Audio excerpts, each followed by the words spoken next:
Y bueno, ahora vamos a seguir con una figura también muy trascendental, pero ya vamos a hablar de Latinoamérica, ¿no? Bien.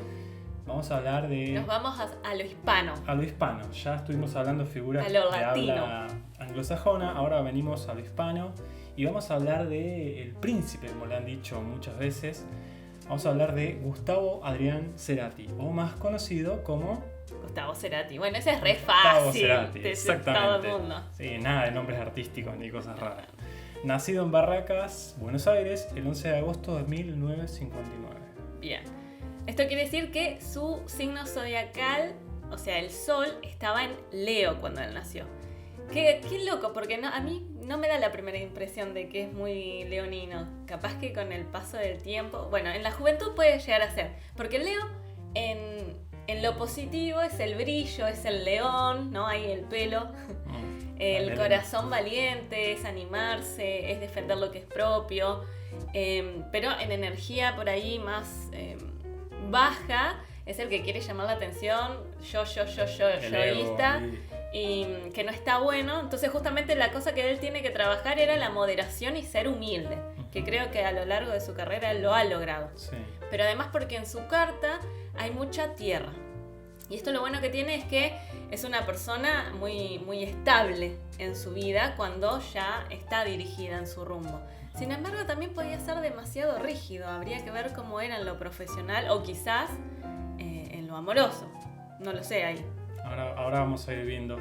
Él, por ejemplo, desde niño ya tuvo un interés bastante cercano y temprano con la música. A los 9 años le regalaron su primera guitarra, con lo cual ya ahí empezó a tener un interés por la música. También era muy apasionado de la lectura y los dibujos, le gustaba dibujar, le gustaba creaba sus cómics.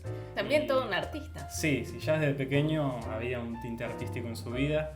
Su papá era contador y cuando volvía del trabajo solía pasar a comprarle cómics, esas cosas. Entonces él tenía varios personajes inventados, así como Superman. Él tenía uno que era Super Cerebro, por ejemplo. ¡Ay, me encanta! Y así tiene varios. Así que bueno, ya desde chico estuvo muy pronto con la música, formó varias bandas en su adolescencia, hasta que en la universidad se conoció con Zeta Bosio, quien era el bajista de Soda Stereo. Entonces, bueno, con él contactaron y empezaron a formar ahí sus primeras bandas ya más profesionales, ¿no? A la vez que él tocaba con Bosio, trabajaba como visitador médico. Eso es muy loco, sí, es un dato raro, ¿no? Hay una rareza ahí. Bueno, había que hacer plata. Sí, había que vivir básicamente. Que vivir, y también trabajaba en publicidad, ¿sí? Así que bueno, esto todo transcurría mientras iban formando la banda. Claro. Hasta que en un momento... Que todavía no eran tan conocidos. No, digamos que recién iban iniciando ahí su carrera. Pero en un momento los invitaron a tocar en un programa de Canal 9, entonces él tuvo que pedir en el trabajo, en realidad no pidió permiso, sacó una boleta allá por en Buenos enfermedad. Aires. Sí, en Buenos Aires, en Canal 9 de Buenos Aires. Y resulta que su jefe se enteró que él no había ido a trabajar y había ido a tocar, por lo cual lo echaron. Encima en un momento que no había redes. No, igual se enteró. Se enteró, justo lo vio. Así que bueno, desde ese momento fue que él empezó mala suerte. Sí, tremendo. Pero bueno, a partir de esto fue que él dijo, me dedico de lleno a la música. Claro. Y bueno, ahí ya veremos cómo se fue desarrollando todo. Bueno, y qué bueno también, ¿no? Porque sí. Su arte le llegó a un montón, a millones de personas. Sí. Bueno, y justamente una de las cosas que él tenía que empezar a hacer era construir su autoestima. Así que no sé cómo fue su infancia y su adolescencia, sin embargo, también como en casi todos los anteriores me parece que sigue teniendo este enojo dentro de sí que lo tiene que superar para poder formarse como ser humano, ¿no? Y además tiene que ver mucho y viene de la mano con la luna, que es cómo nos vinculamos, nuestra madre, nuestro primer vínculo, que nos enseña a relacionarlos con todos los demás, que en este caso la luna más intensa que puede haber, que es en Escorpio. Entonces, por un lado le gusta ayudar mucho a los sufridos. Yo creo que eso también era una de las cosas que lo hacía tan profundo él como persona, ¿no? Y estas personas que tienen esta luna tienen una energía de entrega plena hacia sus vínculos. Por eso quizás también todo el tiempo mostraba como no tenía un vínculo demasiado abierto, ¿no? No era muy grande su entorno. Puede sí, emocional que haya tenido una mamá o depresiva o en duelo o violentada, o sea, como que no estaba del todo bien para brindarle lo que necesitaba en su niñez. No sé cómo fue su vínculo materno.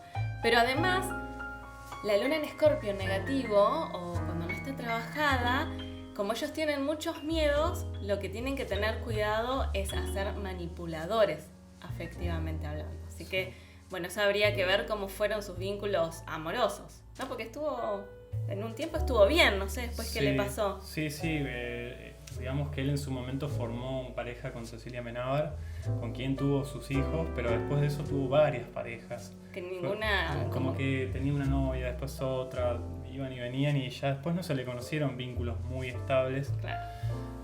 Creo que tiene un poco que ver con esto que vos decís, ¿no? Pero bueno, así todo, Cerati siempre tuvo esa magia, ese magnetismo, ¿no? Que a todos nos atrapa de alguna manera y transmite esa cosa muy, muy profunda, muy conectada con la intimidad más que nada, ¿no? Esto también se ve sobre todo en su carrera como solista, porque tengamos en cuenta que él, si bien formó Soda Stereo y desde los inicios ya fue marcando una tendencia tanto en imagen como en sonido, sí. Después cuando se lanza como solista se ve un lado de él mucho más intimista, claro, y más conectado con lo que él realmente quería hacer. Más profundo. Sí, no, y se nota esa luna en Escorpio, ¿no? Sí. Que quizás no se dejaba abrir en la banda, ¿o no? Sí, lo que capaz que ser recién, padre también lo cambió. Sí, pero aparte esta cuestión de que primero siempre las bandas tienen como que adaptarse al mercado en el que están entrando. Sí, lo que sigue pasando. Y los primeros discos de Soda, él renegaba mucho de este primer disco de Soda, sobre todo, que no le gustaba, y después eso se nota en la evolución de la banda, claro, cómo él fue encontrando esta identidad con los próximos discos que ya se volvieron mucho más notorios en su forma de tocar. Que en este caso a la gente también le gustó, ¿no? Exactamente, sí. Bueno, y también esa sensibilidad se puede ver en su ascendente, que es en este caso la energía que está dormida y que la venimos a despertar, que es en Cáncer, ¿no? Sí. Por eso ahí te das cuenta que es muy... Sí. Se siente, ¿no? Sí. Es hogareño. Eso sobre todo se nota en el primer disco solista que él hizo mientras estaba en Soda, ya en sus últimos años, en el 93, hizo Amor Amarillo. Ay, amo, es mi disco hermoso, preferido. Es un disco hermoso donde se nota muchísimo esta cuestión de donde él se fue a vivir a Chile, donde nacieron sus hijos y donde él queda como plasmado en esas canciones el amor que había con su pareja y con sus hijos, con su familia, ¿no? La que formó. Sí.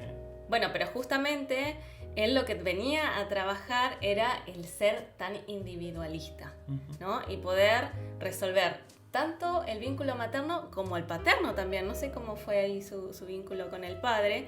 Y la idea era, por supuesto, cuando generara su propia familia, ahí sí iba a poder dejar ese reclamo que tenía del pasado y poder ser, quizás, mejor de lo que él había podido tener en su infancia, ¿no? Bueno, ¿viste la canción T para Tres?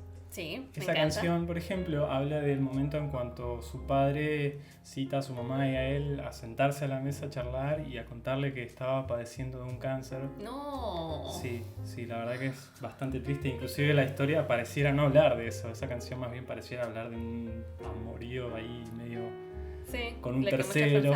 Los que muchos pensaron, pero en realidad habla de esta situación y de cómo él tuvo que afrontar la muerte de su padre, ¿no? Bueno, ahí está el reclamo hacia lo paterno, ¿verdad? Sí. Que no pudo estar. Sí.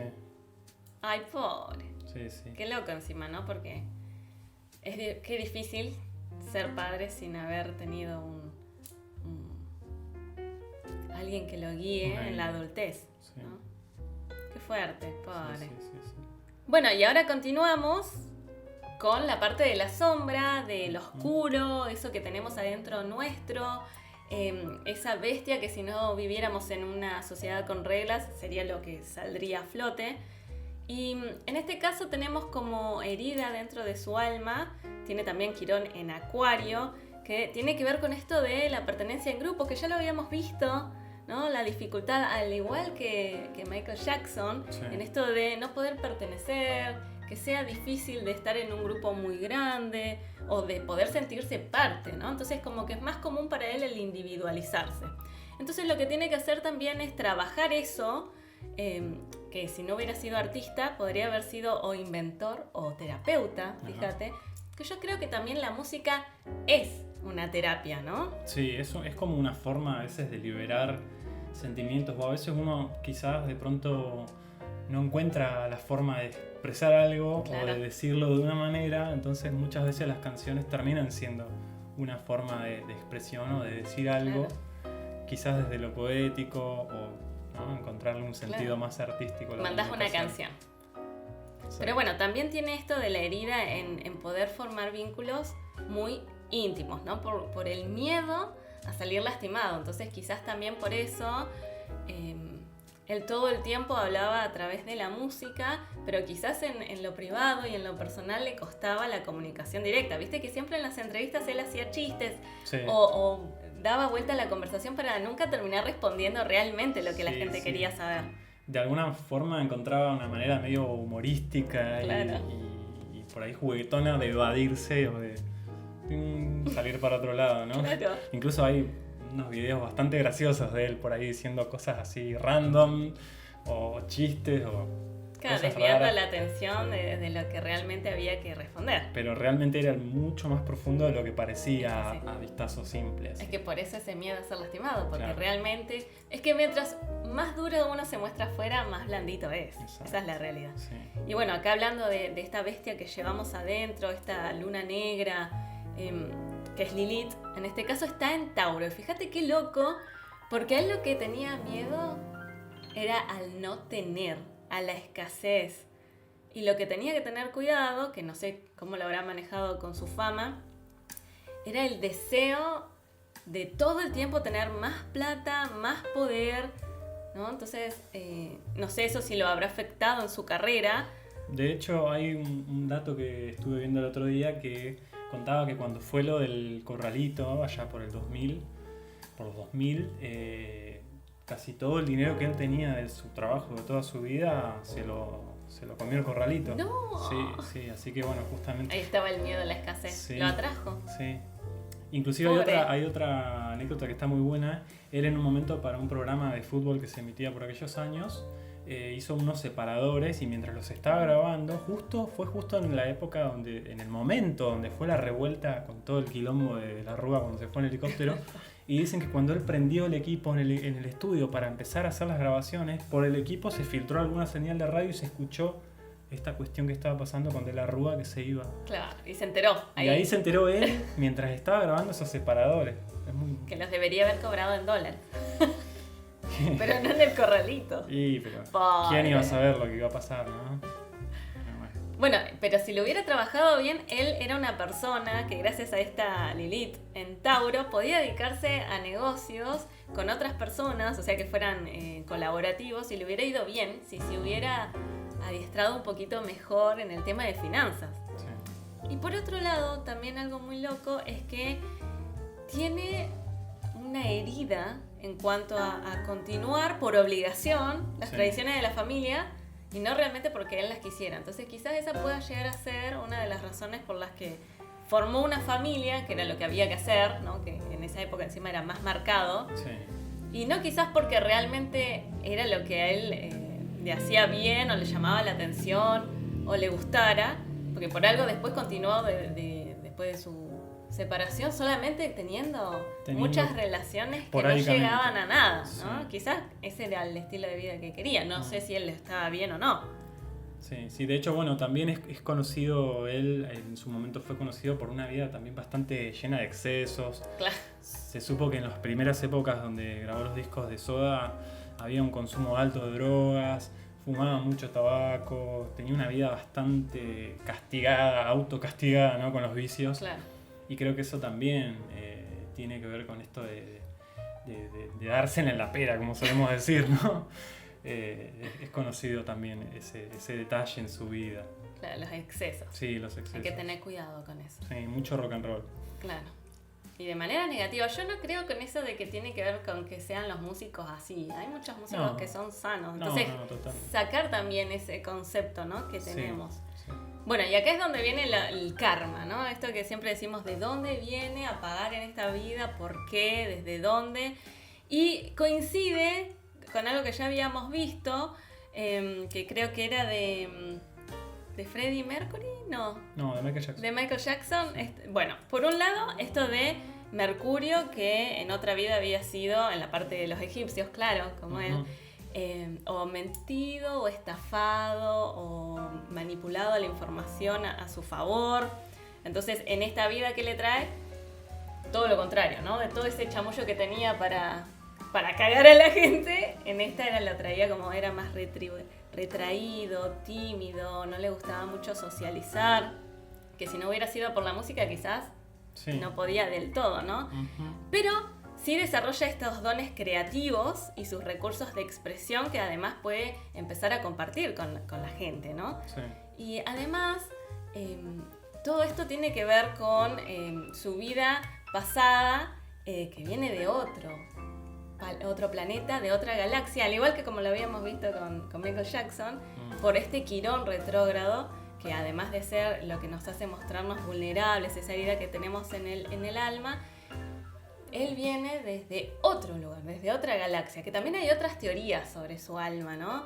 De qué había sido en esas vidas anteriores cuando no estaba en esta galaxia. Entonces, como es nómade, viene de un lado o del otro, con esa angustia existencial y tanta soledad, ahí es donde su personalidad fragmentada hace que le cueste integrarlo en esta vida, pero que si lo lograba, alcanzaba el éxito, que lo pudo hacer él. Sí, de alguna manera, yo creo que si bien, como decís vos, no habrá sido de una forma tan de negocio, aunque bueno, hizo mucho dinero con Soda Stereo y todo esto, ¿no? Pero yo creo que eso se refleja mucho en su música. Sí. En este estilo espacial, ¿no? Que él tiene esta cosa cósmica, de galaxias, de formas, eso está muy plasmado. La textura de su inclusive, música. Bueno, él solía usar palabras raras. Yo muchas veces tenía que buscar en diccionario cuando él hablaba.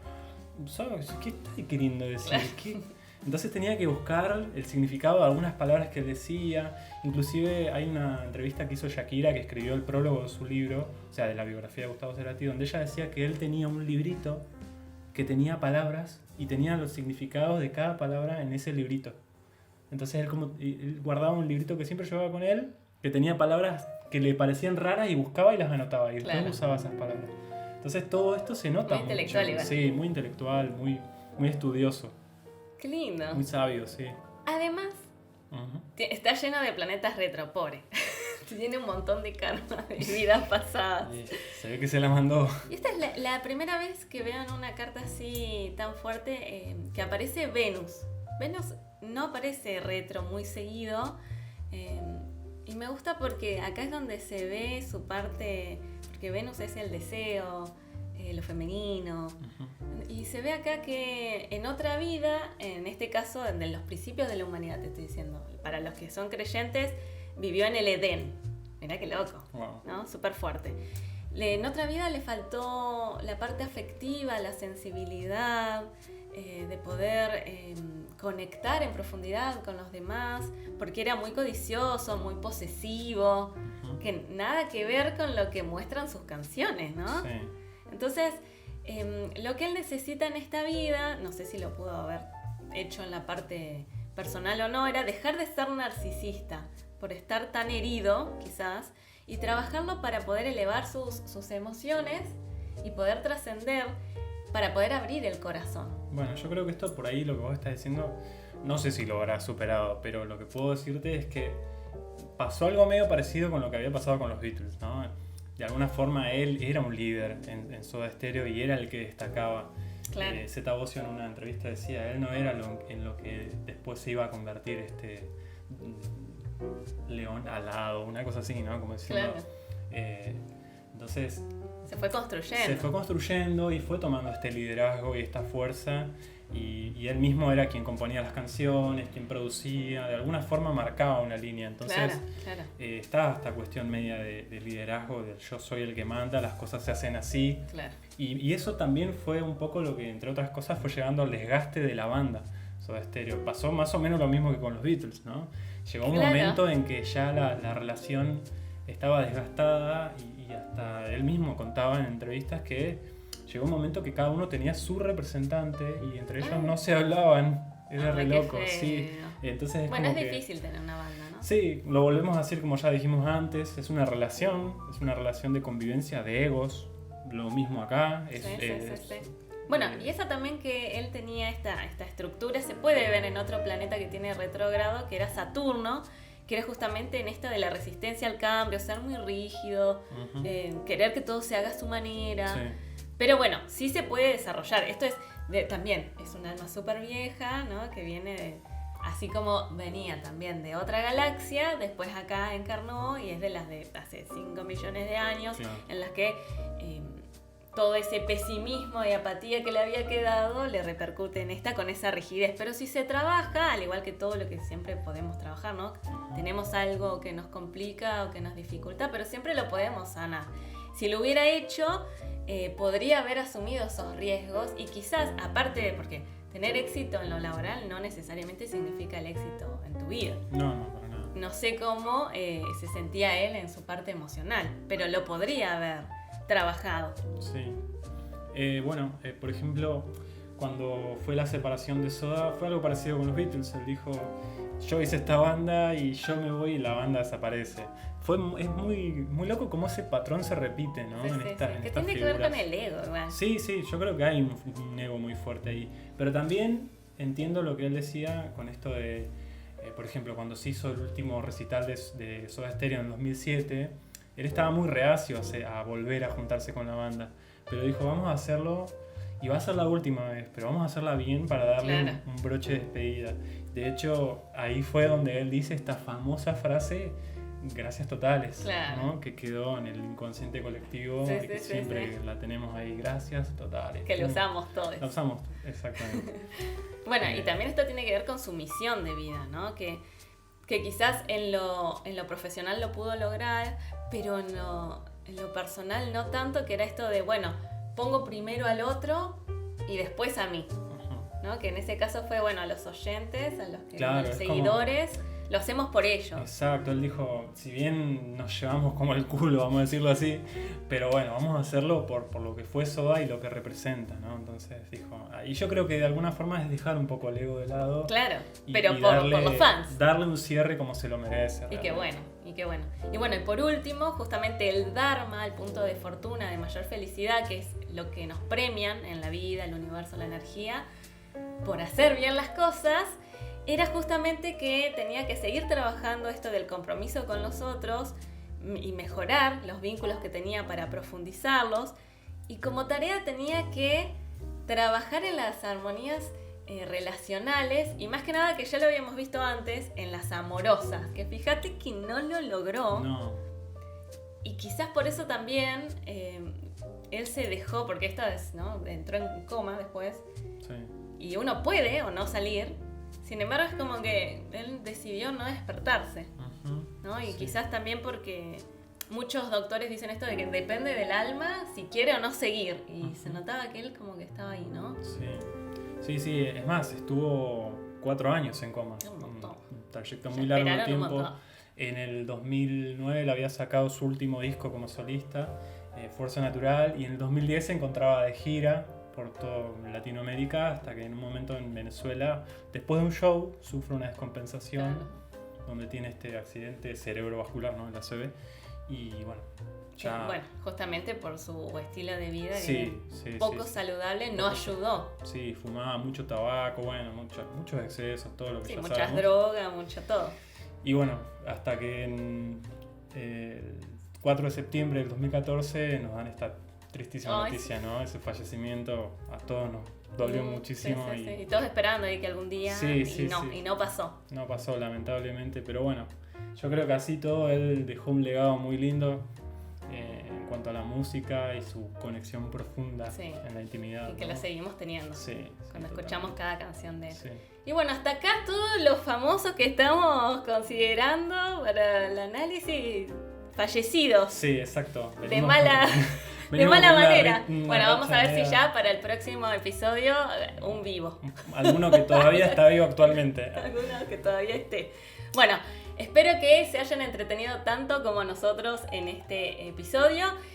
Recuerden seguirnos en todas las redes sociales. Que aparecen por acá, por allá. Donde las coloque él. Y ¿cómo te sentiste esta vez? Bien, muy cómodo, la verdad que contento y bueno, va saliendo cada vez más sueltito. Muy bien. Muy bien, viste que no era tan difícil. No. Había que darle amor. Había que aflojarse un poquito, poner un poco de aceite en los engranajes. Será hasta el próximo episodio del podcast Aprendiendo a Vivir. Chau, chau.